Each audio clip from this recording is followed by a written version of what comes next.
Hey, how are we doing, everybody, and welcome back into the SFS channel. My name is Gavin, and today we're going to continue our Tuesday of running back advice here for your Week 10 lineups. We've also, in addition to this episode, posted our must-start running backs here for Week 10 fantasy football. But this episode is our 5 must-sit players at the running back position.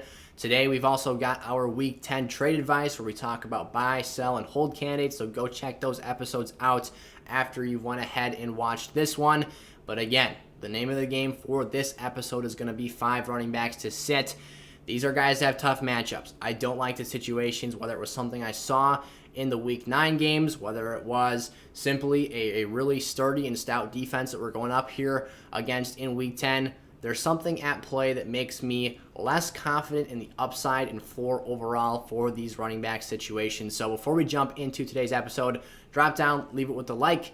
Well, here we go. We're not wasting any more time. Let's hit the intro and get right in to our first must-sit player for this week.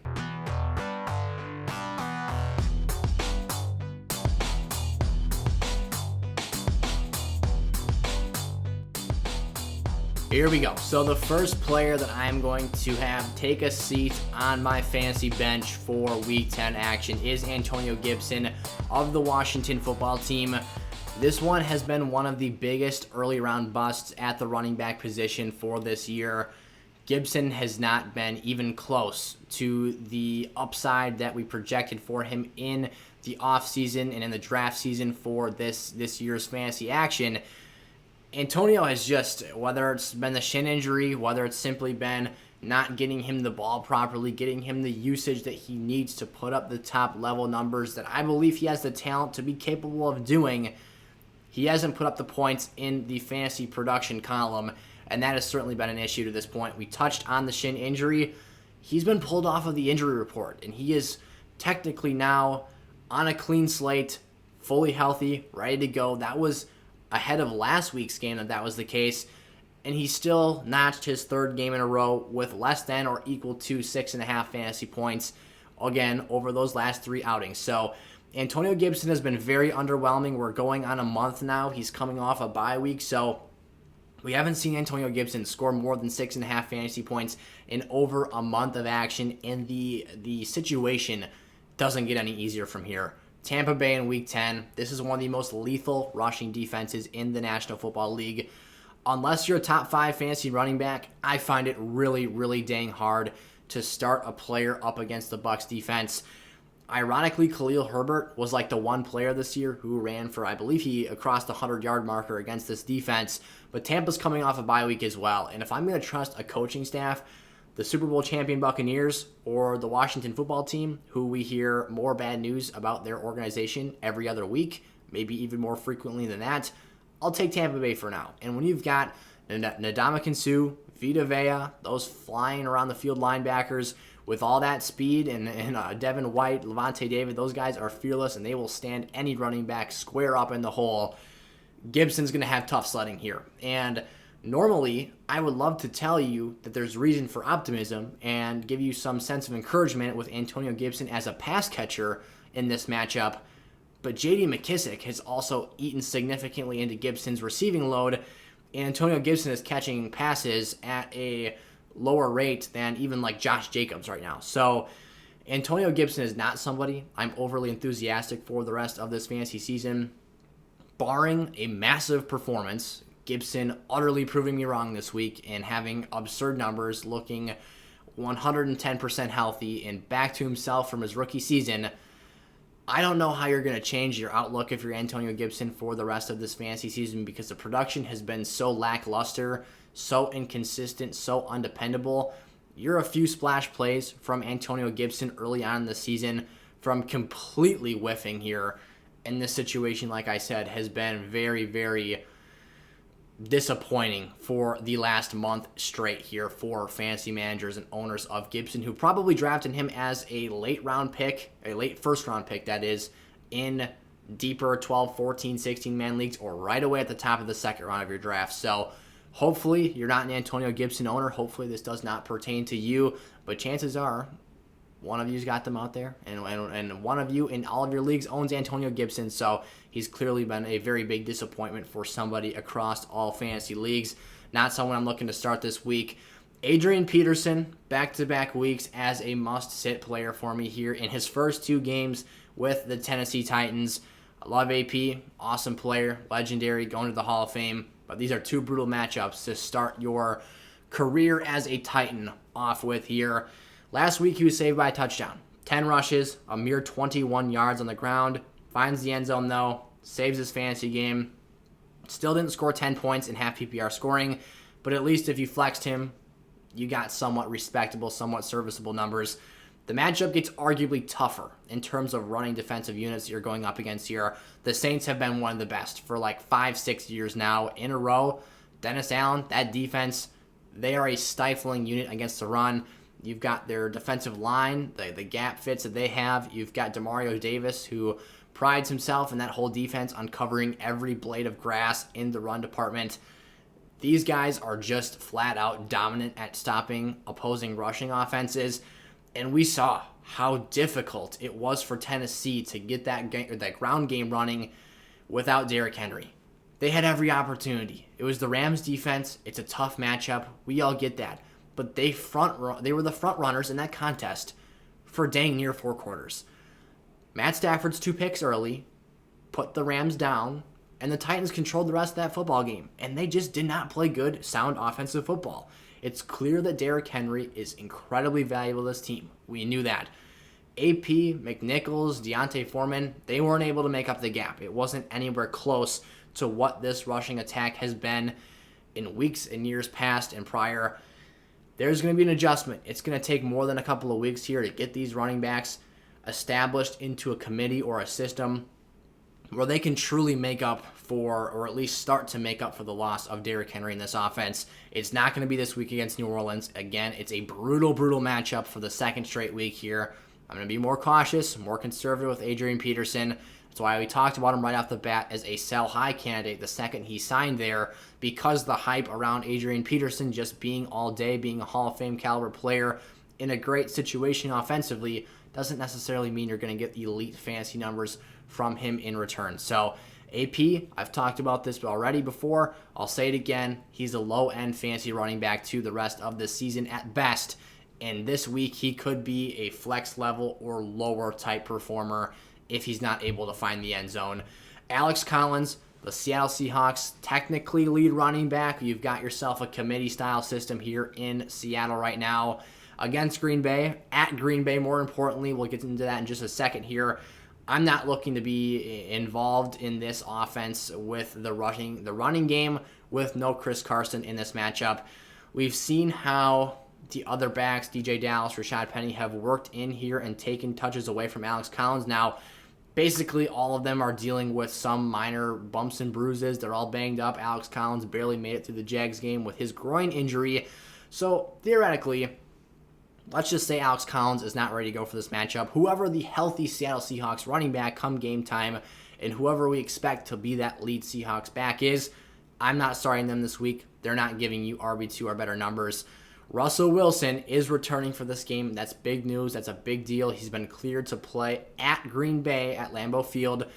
But Russell Wilson, as great as he is, as talented as he is, as great of an offense and the personnel they have on this team can be, Lambeau Field has been the kryptonite for Russell Wilson to this point in his career. I was reading an article about Russell Wilson and the Seahawks heading to Lambeau for a divisional round playoff game against the Packers in 2020.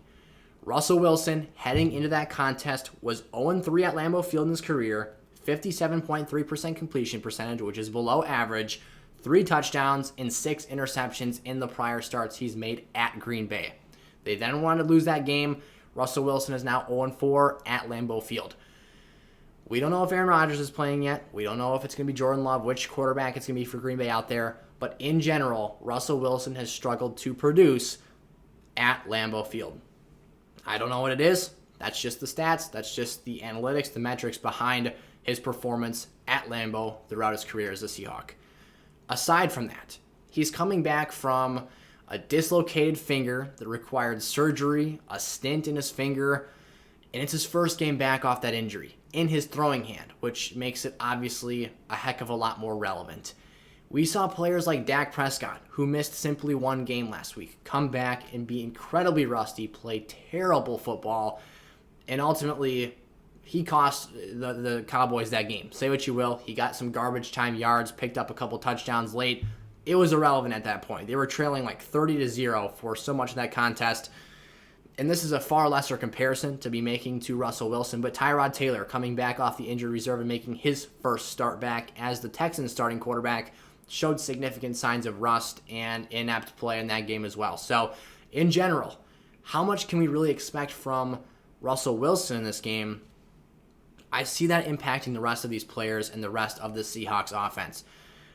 If the Seahawks play sloppy offensive football with how the Packers played defense against the Chiefs last week, now they did let up some nice runs to Darrell Williams, but the Chiefs weren't turning the football over, and they weren't getting themselves in a bad game script because the Packers could not score. You're already working against yourself here with a committee-style system with Alex Collins involved here, and you've potentially got yourself a returning quarterback from injury who is going to have some rust to shake off in a stadium that historically he's played very poorly at. That's not a recipe for success. Low ceiling for Alex Collins this week. I think the floor could be potentially very shaky as well. He's going to be very, very touchdown dependent or need a very explosive run to become a fantasy lineup worthy player here in week 10. And then Boston Scott here, our fourth must-sit player at the running back position. This just comes down to usage. We talked about this heading into last week. I preferred Jordan Howard over Boston Scott for the sole reason I trusted Jordan Howard to get more goal line opportunities than the smaller Boston Scott. Jordan Howard has been a 3-down fantasy running back prior in his career, namely with the Chicago Bears. He's had multiple stints with the Eagles. Back with the team now. Guess what happened? He comes out week 9, scores a rushing touchdown against the Chargers, gets 7 more rushing attempts than Boston Scott. And the real killer, the nail in the coffin for Boston Scott, is that he's not catching the football. He's not being heavily targeted as a running back in the receiving game. That's where Boston Scott can do his work. That's where he can separate himself and close the gap between himself and Jordan Howard. Boston happened to score 2 touchdowns in the first start without Miles Sanders in this offense. Jordan Howard did as well. In the next matchup, though, the goal line carry went to Jordan Howard's way, bounced towards him, and now Boston Scott, who was less efficient than Howard on the ground, less productive on the ground game, wasn't able to produce sufficient numbers. So against Denver here this week, I'm not necessarily looking to start either of these two backs, but still, I'm going to swing Jordan Howard's way for now until we have reason to believe otherwise, whether it's Boston Scott seeing an uptick in targets, somehow, some way getting more goal line opportunities over the bigger, stronger running back in Jordan Howard. Whatever the case might be, Denver's defense, coming off a hot win against the Cowboys, should be able to do a respectable job on this Eagles backfield. And if Boston Scott, again, is not catching those passes, this isn't a player I'm looking to have in my lineups in any scoring format this week. And then Elijah Mitchell. This one was tough because I think that it can swing either way depending on your league size, your desperation to have a running back, your own personal roster situation. But when I was assessing the landscape that we had at the running back position for week 10 here, we've only got 28 teams. So if you're playing in a 12-team league, that means that of the 28 teams in the NFL, you've got yourself 24 running backs that are going to have to be started in fantasy lineups. You're leaving yourself that 23rd and 24th spot as low upside plays, shaky floors, and maybe their outlook for this week isn't all that fantastic. Chances are you might see Elijah Mitchell more in lineups than not here for week 10 simply because of how the math works out. Again, those 12, 14, 16-man leagues, you're probably going to have to start him. But if you're in a 10-man league, 8-man league, I think you can avoid and get by with Elijah Mitchell on your bench here. The Rams are only going to get better personnel-wise defensively here in week 10. Von Miller did not suit up against Tennessee on Sunday night. They wanted to make sure he came back fresh, healthy, was ready to go. Boom. Insert Von Miller into that lineup. Additionally, Tennessee only mustered 69 yards rushing against this Rams defensive unit last week. And I bring that up, again, we know they're without Derrick Henry. We know that this is a transition period. But the fact that this Rams defense held Tennessee to that few of rushing yards when the Titans controlled that football game from start to finish is very telling to how talented this team is in the front seven. They didn't budge. They didn't let the Titans blow them off the ball. That's what Tennessee prides themselves on, and that's what they have centered their entire offensive attack around, is a strong running game, play action passes, and hitting one of those two speed demon wide receivers over the top and let them physically dominate cornerbacks after the catch. They did not let Tennessee do that. Their offense was very lackluster, and if Tennessee's defense didn't absolutely maul the Rams' offense, pick Matt Stafford off twice in that 26-second window, Jeffrey Simmons has become an absolute dominant force on the interior of that Titans D-line. If he doesn't sack Matthew Stafford a handful of times, you're looking at a different ball game here. It's probably an ugly football game, but still, this Rams defense is one of the best units in the league. And for Elijah Mitchell, with the 49ers really in a rut right now, they absolutely should have had every opportunity to beat the Arizona Cardinals last week. No DeAndre Hopkins, no quarterback in Kyler Murray. You're going to Colt McCoy, who again is a respectable backup, but isn't Kyler Murray. You can only imagine what would have happened if those two played in that game.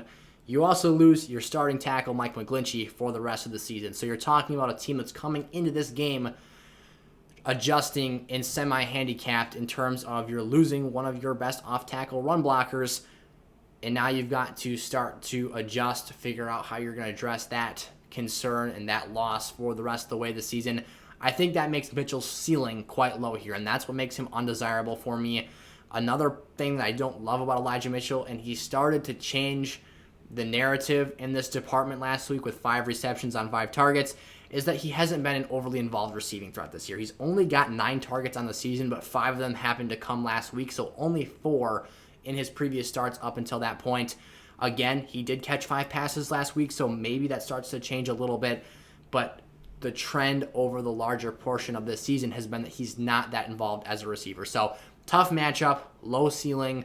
I don't know how I feel about the floor. I'm not too confident in it. Unless you're in these deeper leagues with larger amounts of teams and players that you've got involved, I think you can find a way to get out of starting Mitchell this week.